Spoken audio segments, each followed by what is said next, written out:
ebusia fo ye nya ye papa e wa hase ye no etwetwe eye enkomontikan ho na ye no embora ense no eja me mo akwaba ya me de wo hema eja na bibia bokodi na mani na abere awo eja ye papa Sir John na oye wo den na wo ye ede ema no empa to Sir John mene ne nanti emfie be ye edunie okay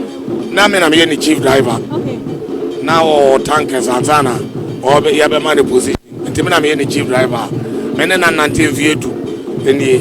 na nuoma wa ya ama me na odi afiri mu no ama me wura ho pa na woni ne sai emfie edu no ye history ana sensemben na obetimi aka ede afa no history ametima aka fa Sir John ho se wo ye tema o ma afutuo woni mo bia Sir John ni pa bia anya aka jesu wa me bisa no ede na num kro be yi ama ho sana Sir John me ne nanti emfie edu me hu se de ne so ba ante ede na num obe yi ama ho ana Sir John obu no ho se wo ye hia ni ba etu wo ho a ehumobro bia obi a woni bibia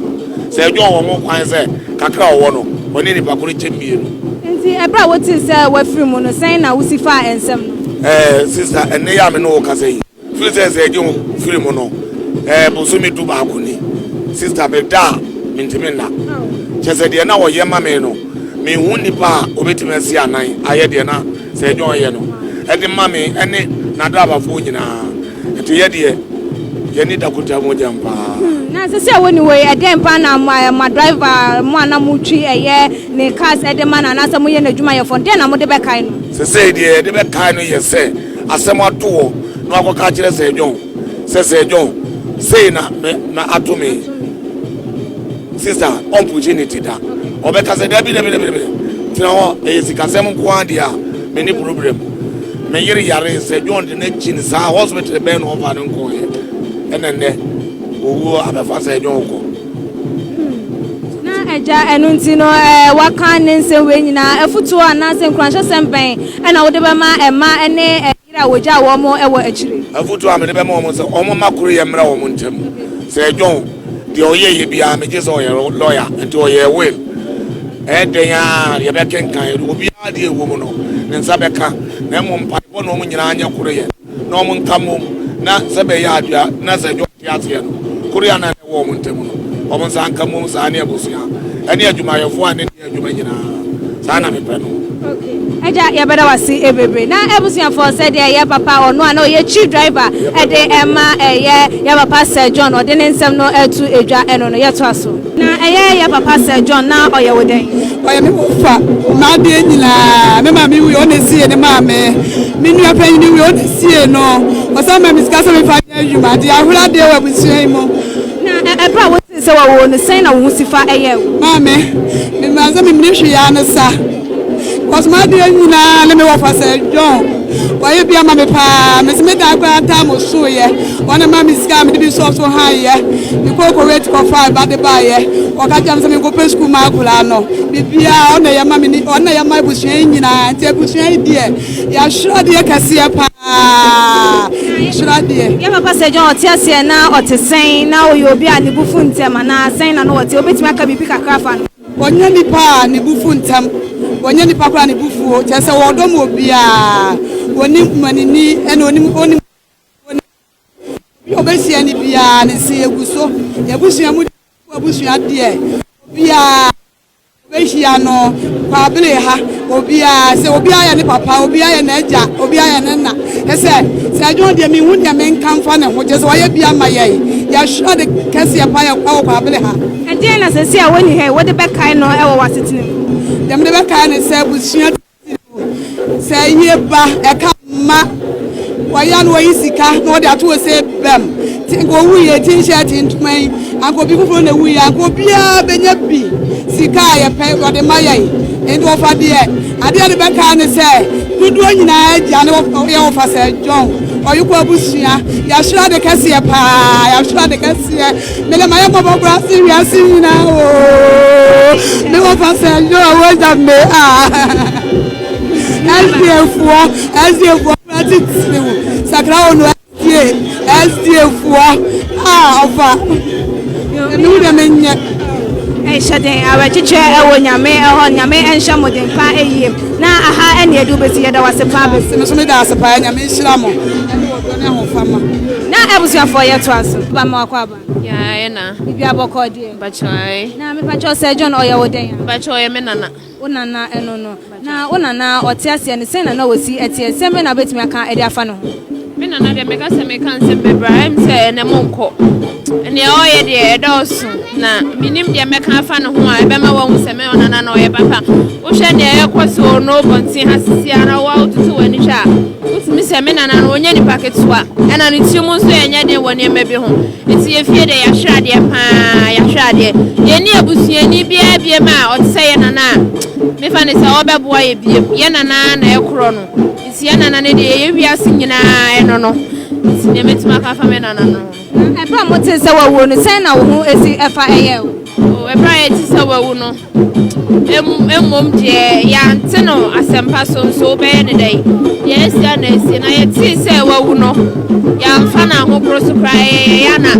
na anwe ho da because na onyare. Ena ya nti se ni ti ye ne ya. Ena ya nti se hwe ye ne ya. Nti e pra ye ti se wawo ne de. Eye ya kakra, eye ya pa.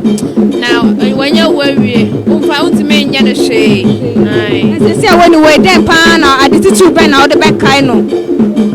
Enyema bebre na me de be kai me nana no ona hwe me nua kiti odi machi ona hwe me ifia ye tie ye tia light bill ye tia water bill ye rent dan na baby na obekọ na ohie ska me nana no unya kan ya wo kwa baby na ofre me nana na eti ye nyoma bebre na ye de be kai no nyoma bebre no na ye de wo esie ne den na be ka che wo nuanom ne eye ema woja wo mo e we che ra che sembe na be de e betu me ka che ne ma woja wo mo ne abusuan se de mi fedue na de atoye no menye ye na ebe yi nyakopon na anim ne ti a wo ye ne bresa ti ye de nyameas mini aba ye beda wasi ebebre papa ya na bibia boko ya dure ne be fansa mu se emu aya na nso makoni ye papa se John den obetimi aka ede afa no ho e wo abusuanim se na wosi etie ebra na wote ase ye wo fa de na obia ye ne wo fa ase wo ne wa wase bia be ka che bia utie openipa wo ye mo ye fo che se onu che se aye pa ye na nanu mo che se obia ni abre because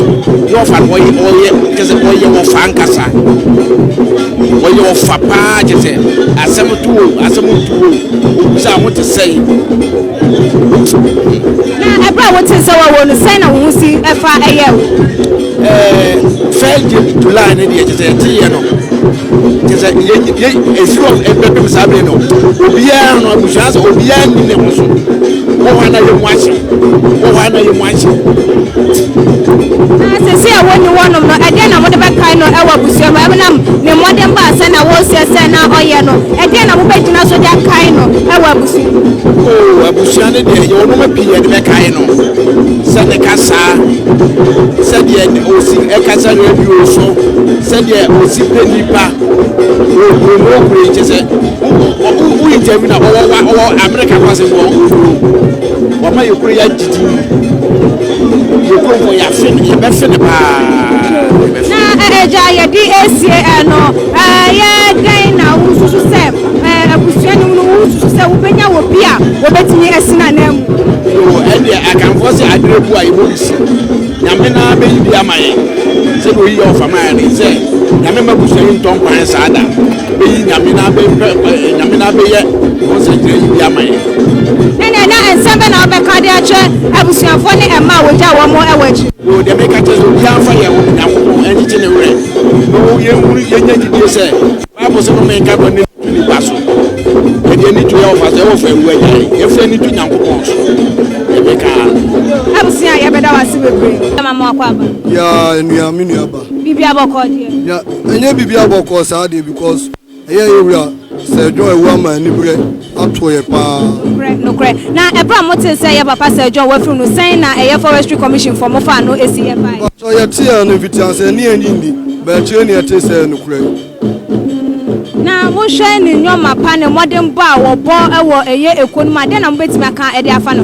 in history of forestry commission of Ghana se John Dwumadi obedi bi sida me kura mo no ka sei atade a me wa fefe se John na me de share me ene enti wayade pa wayade se John waboye ama youth na forestation nyame aboa ma yenso sabi yenye ensa no aduane edi ti waboye pa na ebra woni wono mu eye mudwumade ye hu se ya fa panyin pa wo si eye na na mu wo hwa obetimi aye dwuma no se de na se John oye no na na se like mu hu ne sen ba cho no so betima ye because e wura John rete on na ye se John deputy oye dwuma pa enti ye mpa bo ne se ono ansa anye mensi o ma na say no semben kwasho semben na adebema eye abusuafo ene emma se John eja wo mo ewo achiri bacho de metima ka ne se abusuan ne shadne na force commission so ye wa eno an e ba e kuma wo forest ye jira na mu ye befura nyambo a memenda ye na ase aso nti ye wa asa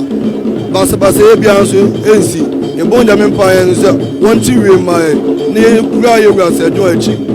fe mini abema ye beda wase na ebusuafo eye forestry commission for nim penifo no bi ene ene twetwe komo ye to aso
Bonde ne kra no pesi ba biye na na se bon pa se ma bibia so man so nto na yan hwe se de yakobo ba chere ni nyam na ya tena aye na se ama se bio ade tia akokra no kra bia na ina ya ye di kan Ghana Forestry Commission ye ba mamo ya ko esanse mudu nsina bu na ade nso akomani ye hwe mu ase John ade ade pa na wo de kan no e wa adwuma mu se John de kase ye kan na wa hwa ade besan ahyase no wama mantia no anase mabunu nyina anya jima ye aye dua ni aba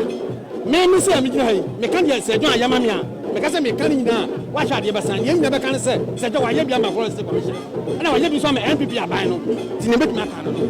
na ye ready ene hu body no say ya package body no na how papa se John say de no city a ene se na ho ye o me ho dwuru me so ana mi dika kan se de nyame betima ya no ni be de se ne dwuru ye enti pa ye bon se nyame fa ne kra no emfa nsi ba biye ena ne wa hye na nan so no onya de se John so eye no amadachi aka se John ekọ ne kra chi no bedi na nan so no wa ye te se ne se John ye ye ready de wa be si se John na tu ha obetimi aye te se de na se John ye meri nyan ko bia de so wa hye se ye de nema bi atutu akwan mu enti ye bon ba se obe ne sa ma ye na ye nya de ndase ye da se sa woni ye